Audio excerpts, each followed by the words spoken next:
Hey everybody, I'm here to talk to you today about the Pittsburgh Steelers and their philosophy of not firing coaches. In my lifetime of watching NFL football, they've only had three coaches: Chuck Noll, Bill Cowher, and currently Mike Tomlin, who's been there well over a decade.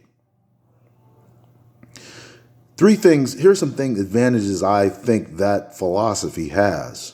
Number one, when players come in, let's say a player is a superstar player. Some teams believe that the player's value is more than the coach's value.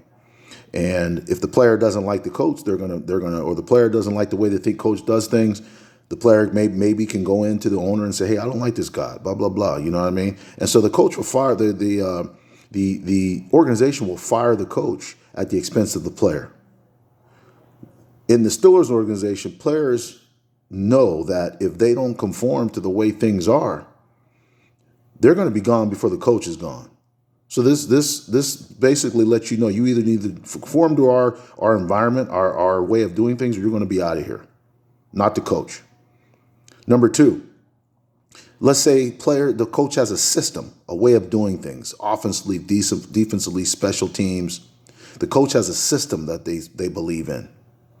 Okay. This will allow the players to learn their system on a deeper level because they play in this system so long that they also will learn the finer nuances of that system. If they have a new coach every year that brings in a different system, they'll never learn the deeper, finer points. They'll never get comfortable in that system. Okay. Number three, you also, as a player, will know what a coach expects. For example, let's say, you have a coach like Mike Tomlin. Those players know if they're drinking coffee and it spills on the floor, they know exactly how Mike Tomlin is going to react to that because he's been there so long. You know that when you drop coffee on the floor, he gets upset if you leave it there. If you don't immediately clean that up, he gets upset. But if he does that over the course of 15 years, you already know how he's going to react if you don't clean it up. So even though you may not like the way he reacts, you know it's a consistent behavior, and you know what you need to do to keep him from getting upset. You know what makes him happy. Number four, another thing is the coach gets to know his players on another level. That if a team that has their coach 1 year, next year they have somebody else, this coach never really gets to know the players. So in a Steelers organization, the coach can get to know the players. If you're there for 10 years as a player, he gets to know you. He gets to know what makes you laugh, what makes you cry. He gets to know your kids' names. He gets to know what things you love, what things you don't love. He gets to know your wife's name. Maybe you're over for dinner at his house, whatever. So you get to know the players on a deeper level.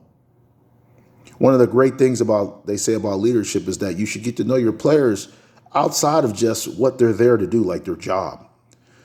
If a coach is there for an extended period of time, this allows that coach to do that, to really dig deep, to get to know their players. I believe that if you look at the Steelers' success compared to other teams that fire their coaches, continuously fire their coaches, look at their success compared to other teams, and you see that this philosophy has some advantages compared to other teams. If you look at the Cleveland Browns, for example, for the last 25 years, how many coaches have they had? And what is their record over those 25 years?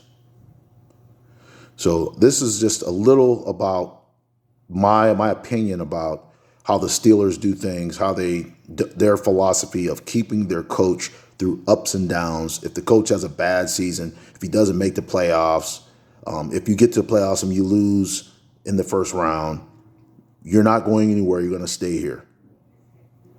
What are your thoughts? I'd like to know. Leave a comment. Subscribe to the video. Subscribe to my channel. Put a like on the video so that I can continue to bring you more content about some of the topics. Let me know some topics you want to hear about. Thanks for listening.